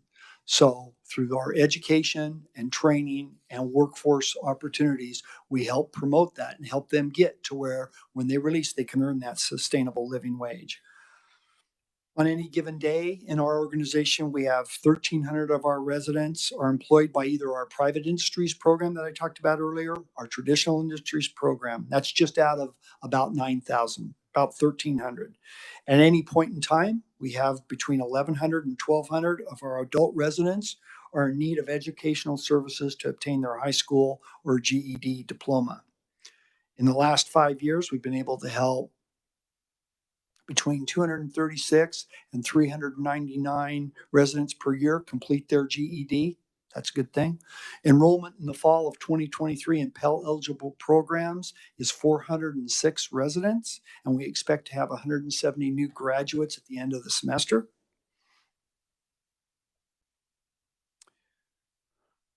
Much like our peers in other states over the years, for generations, we've become more and more accustomed to efficient housing and housing more numbers in less space, little space as possible, and maybe being a little more punitive in the way that we house and treat folks rather than rehabilitation. We've got to create better housing environments that promote change in the residents while also promoting a better and safer working environment for our staff. In our environment, we must also address criminogenic behaviors through our programs, change opportunities, and then emphasize with our staff the importance of supporting and facilitating better behavior change in residents. Our staff are our most influential resource. Those folks spend all their time with those residents, and their residents take their cues from them quite often. What's in need in the community? And each of these needs improved. Increased access to substance abuse and mental health services in the community. That is desperately needed. It struck a chord with me. Mr. Reguer talked about that problematic placement that they had, and placed them here, and then they took them to the hospital, and then nobody went. That happens on a regular basis on people releasing from prison. Too often they're released homeless, and maybe we can get them into a shelter or not. There's just not places, particularly if they have a acute, serious mental health disorder, or they are physically impaired, and sometimes just the nature of their crime comes to bear. So those services, substance abuse, mental health services, there's not enough of them out there. That safe, affordable housing, expand access to employment for persons with criminal records. I see that getting better. Whether that is people just being willing to give more of an opportunity because they think that's the right thing to do, or maybe it's necessitated by the workforce shortage. Either way, more and more I see our population getting, some people call it a second chance. Some of them never really had a first chance. I see that happening a lot more, which is a good thing. And then educate employers on that benefit of giving them that opportunity. Talk a little bit about parole and community corrections. I mentioned earlier that we're seeing a little bit of improvement in our parole officer vacancies, but we're not there yet. Again, addressing the needs of persons upon their release is really challenging and difficult at best. I talked about homeless status. 22.5% of fiscal year 2023 releases were to a homeless status. We simply could not find anyone willing to take them, even short term. Access to those behavioral health services, treatment, medication, critically important to public safety, very difficult to access in the necessary quantity. And again, those people with severe and persistent mental illness are really some of the most challenging. As Director Reguer referenced in his presentation earlier this morning, caseloads are too high and limit the quality of the interventions and supervision that can be provided in the community, especially for a population that's demonstrated by their behavior that led to their incarceration. They need increased amounts of interventions and supervision. The average caseload for a parole officer today is 57. That's a mixed caseload with person of all risk levels. 76% of persons on parole supervision are moderate or high risk to offend, 76%. Industry recommendations are for specialized caseloads. Moderate, high risk should be limited to 40 to 45. Today we're at about 57. So we're a little too many people on caseloads. And then low moderate recommendation is limited to 200. Low caseloads limited to 400. Some states will bank a caseload and they just touch base with them on an event. So we're experiencing, much like community corrections, caseloads, not enough people to do the work, do it effectively. New crimes, new victims, and return to the correctional facility are not outcomes any of us want to see. We're having too much of that. Most recent Kansas Sentencing Commission 10-year prison bed projections we showed earlier illustrate those challenges are present, and maybe an opportunity to invest in supervision out in the community exists to improve that.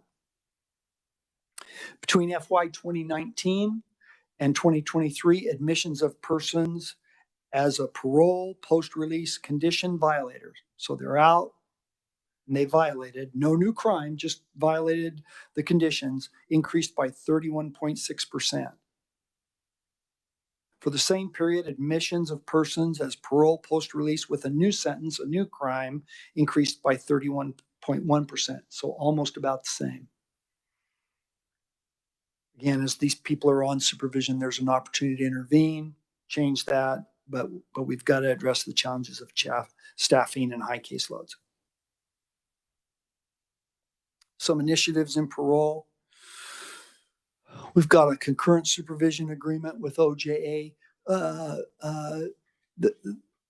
When we had the Kansas Criminal Justice Reform Commission, we had Council of State Governments came in and they looked at a number of things here in the system. And one of their findings was we have a number of people that might be under supervision of court services, and they're under supervision of community corrections. So they've got two parole officers, two different sets of expectations, and it just makes sense. Hey, let's try to get them under. They've got one person to report to. That's what we would all want. I mean, I know my staff; they all think they're my supervisor, and I just like to report to Randy, and I prefer it was just one person. Anyway, it is better for that population. It's clearer. It's more. They're more successful. So we've got an agreement with OJ on that. Innovations and Supervision Initiative, that comes from a group, national group, the Casey Group. We got a grant from the National Institute of Corrections, and it's for supporting and reinforcing effective case management and targeted support services to our supervisors. And then we've got that referee versus coach model that I spoke about, really enhancing effective practices within parole, moving from only compliance monitoring and following the rules to promoting individual growth, behavior change in a coach-like environment and approach. Might repeat a little bit of what Randy spoke about earlier this morning. So as we look at policy and fund a budget, it's important to look at the needs of every part of the criminal justice system. I believe Randy said this earlier. If a person's successful on probation, everybody wins. Keeps them from getting deeper into the criminal justice system. Person changes their behavior. The community's safer. Taxpayer avoids a much greater expense regarding incarceration. Again, recently released FY 2024 prison bed projections by the Sentencing Commission. You'll see admissions of persons as probation condition violators increased 9.8% from FY 22 to FY 23. This after declining by 27% from FY 19 to FY 22. So it's up.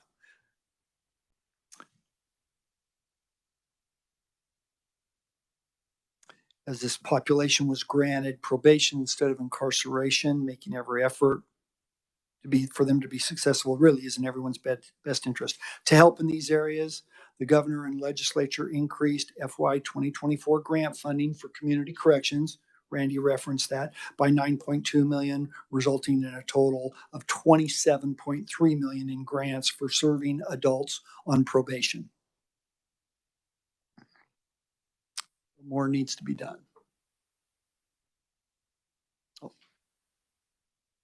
Skip it. These are photos of our staff. So allow me to close this presentation by again thanking you for your support and investment in our workforce. And you see some of them on the screen right there. We have great employees. Our staff are our most influential resource. They enhance safety of the public through the secure, humane incarceration of our population, and by supervising them in an effective manner out in the community, and by facilitating and influencing behavior change in all of our residents and offenders. I'm proud of the work they do. They do a great job. I want to thank you again, Mr. Chairman, for the opportunity to appear before the committee today and share this information. I'll welcome any questions you or the committee members may have.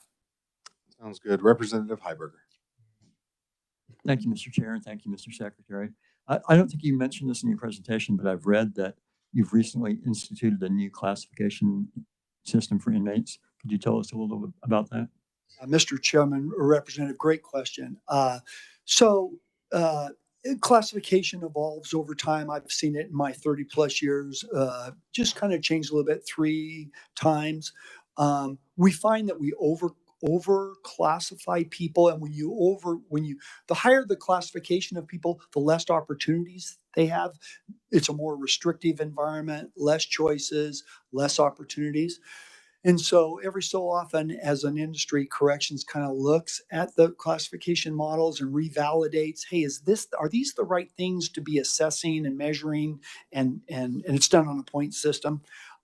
So we had the opportunity here a couple of years ago through the National Institute of Corrections to revalidate our instrument, found that we were overclassifying people. So we've changed that classification, and particularly our female population, they tend to really get overclassified in those traditional instruments. So now we don't have one instrument for both males and females.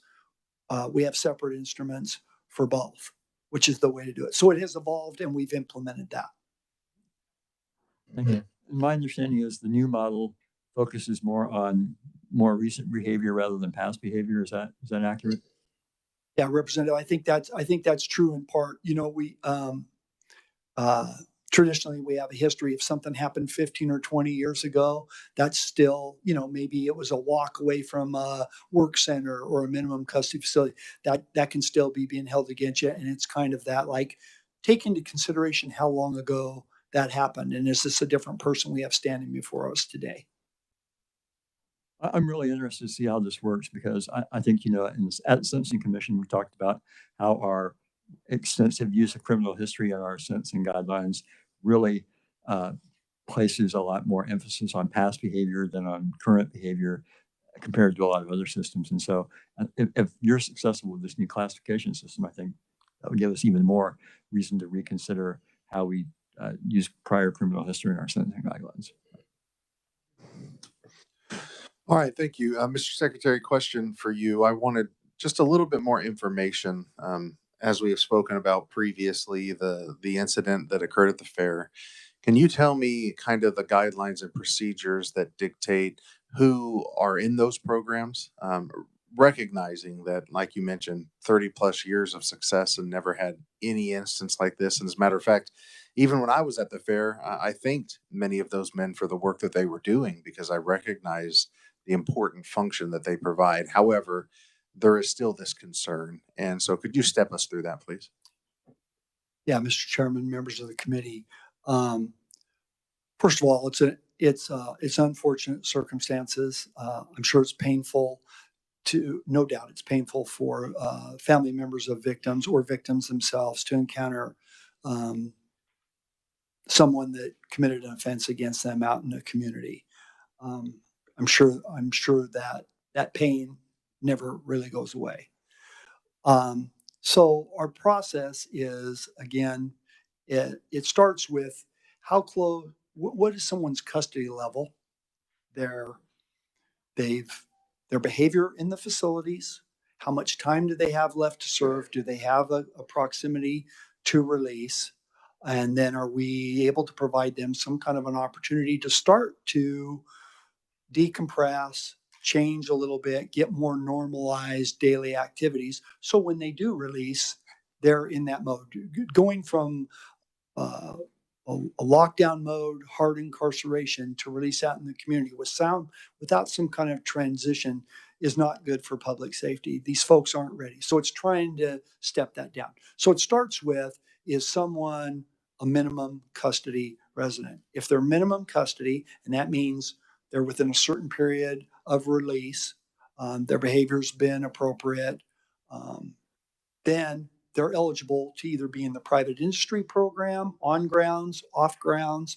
They might be eligible to go to our work release program. Today that's in Wichita. We're looking to expand that, where they're working out in the community, waiting tables, working construction, what have you, myriad, all types of work. Or they're on one of those work crews like the state fair where they're helping a local municipality, whether it's cleanup in the city. We've had them at state parks, working around the lakes, doing cleanup, or at the state fair, helping to support that. So they meet that criteria, they're screened, they go out, they work there in the day, sometimes it's at night, and then they return. Again, eventually you'd like them all. They don't all, but you'd like them all to get to a work ready center where they're actually working out in the community, earning a prevailing wage. We don't have the capacity for that today, but it's just kind of a bridge. And those are good public service partnerships. I think some of our municipalities that depend on those crews. I know the state fair depends upon us today, and it's unfortunate that we had the incident that occurred. Given the numbers that we have worked there, I'm kind of surprised we haven't had more of those instances. So. But it's safe to say that this particular individual was within those guidelines and would be getting out in the next year or two, regardless, to have met the qualifications to have participated in this program. Yeah, Mr. Chairman, members of the committee, I don't think he was getting out in the next year too. I think he has like 3.5 years, but he met the criteria. He had met the criteria for that. Yes.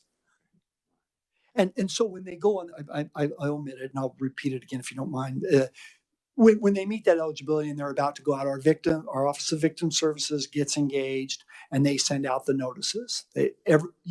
People in the state of Kansas, victims, can become a registered victim with our Office of Victim Services, and most often they send out a letter to those folks notifying them, hey, be working on a crew, be out in the community, you may encounter him. Sometimes if it's like an escape, it might be a phone call rather. But if it's a work notification, typically that's done by mail, and then the resident goes out and works.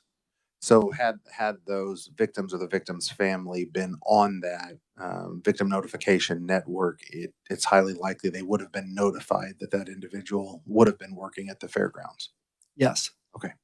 All right. Not necessarily the fairgrounds. We would not have identified where they had been working, but we would have notified any registered victims would have been notified, or that wanted the notification would have been notified that this person was going to be out potentially out in the community through either private industries or other opportunities. We would not have stated specifically where they would be working.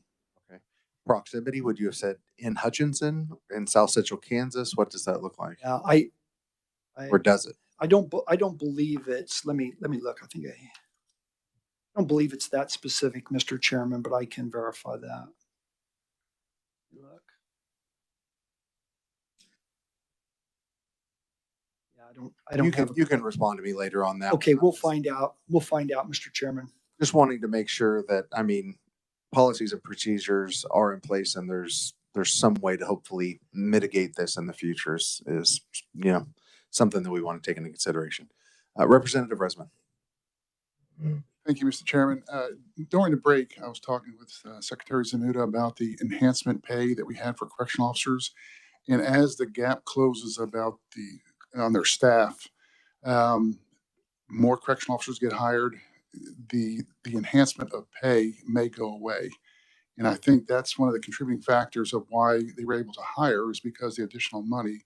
And my concern is that should they meet their staffing requirements, that pay will go away and we'll be right back in the same boat we were before the enhancement. So we could have a problem of shortages again. So I don't know if he talked about it for a few minutes, and he may have to set some light on it, but I think the pay is very important coming to the future to ensure that we keep these people. Well, and I appreciate that. And if everybody will recall, tomorrow afternoon we'll be accepting recommendations for this committee. You might consider offering that as a recommendation for the committee to consider, that we encourage the legislature to continue that program going forward. Yeah, Mr. Chairman, Representative, that those pay differentials, if you recall, there's 4 different pay differentials for 24/7 facilities. So it's not only KDOC, it's veterans, and it's KDADs for the state hospitals.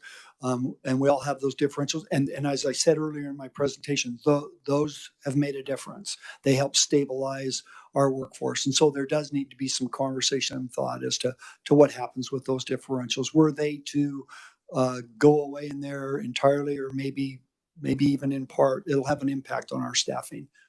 They've made a huge difference. Understood. Senator Faustido.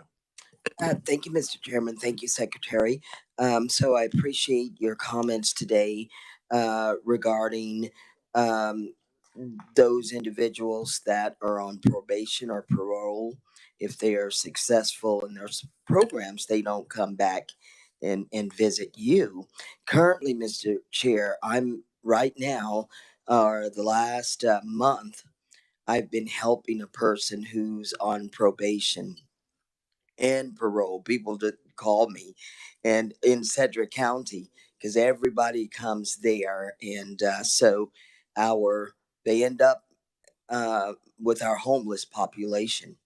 But there are some of them that are trying to navigate and fulfill their obligations that they are given to go here, go there, do all these different things and report to their parole and probation officers, but we don't have a good transit system. So I've been giving them rides to their appointments. They have to go to the day reporting centers. They have to go here. They have to go everywhere. They can't get housing, Mr. Chairman, and we need to look at this in the future. I just was with some attorneys with the Kansas Legal Services who are trying to help the homeless who have done everything that they're supposed to do, but they can't find housing because of perhaps an eviction notice that's just lingering for 7 years. And so all the things that you've talked about, I appreciate that that you understand that now. We all in this room here, that if we set them up for failure, if we make it so hard and difficult for them to navigate through all these places with no money, no housing, no job, no transportation. And so my question, Mr. Chairman, so what are you doing exactly to network with all those community services? And maybe, Mr. Chairman, they need to have a meeting together, the sheriff's department, the Wichita police, all those services, the work release center in Wichita, and all of them, and the transit system. They need to be involved. And so there's one thing that I'm doing to help prevent, and I wanted to know, are you familiar with the One Heart Project program? Mr. Chairman, Senator, I believe that's funded in part through a JAG grant through the Attorney General's office. So coming up, Mr. Chairman, and I'm going to invite you to and other legislators from Wichita over at the historical Dunbar Theater. We're going to partner with and show that film there to some of the youth there. But I don't know, when we talk about funding, Mr. Chairman, I just want to say that I hope some of it trickles down to those programs, or to how do you expect for a person with no job, no nothing, no bus ticket to get from point A to point B, to fulfill those obligations, if so they'll end up back with you. But I mean, what are you doing though? Do you give them a bus pass? Do the probation officer, how do they help them? Because they're just calling me, Mr. Chairman. Yeah, Mr. Chairman, Senator, so our staff that are our reentry specialists and our parole officers, they could regale you with all stuff, but I'll just get the tip of the iceberg here.